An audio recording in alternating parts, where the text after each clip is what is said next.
আসসালামু আলাইকুম এভরিওয়ান, আমি সীমা আরও একটি নতুন মিনি ব্লগ নিয়ে চলে আসলাম আপনাদের মাঝে।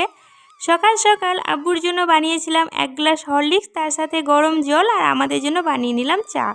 সকাল সকাল ঠান্ডার দিনে চা খেতে বেশ ভালোই লাগে। আমি একটা ব্রেড দিয়ে চাটা খেয়েছিলাম। এখানে আমার সোনা পাপাটাও উঠে গিয়েছে, ওকে একটু ফ্রেশ করিয়ে একটা গরম গরম ডিম সেদ্ধ খাইয়ে দিলাম। আজকে পিসিমারা এসেছিলো দিদাকে দেখতে, তাই পিসিমাদের জন্য কিছু ফল নাস্তার ব্যবস্থা করে দিলাম। ওরা খাওয়া দাওয়া করছে, এরপর তো নাস্তা রেডি করতে হবে।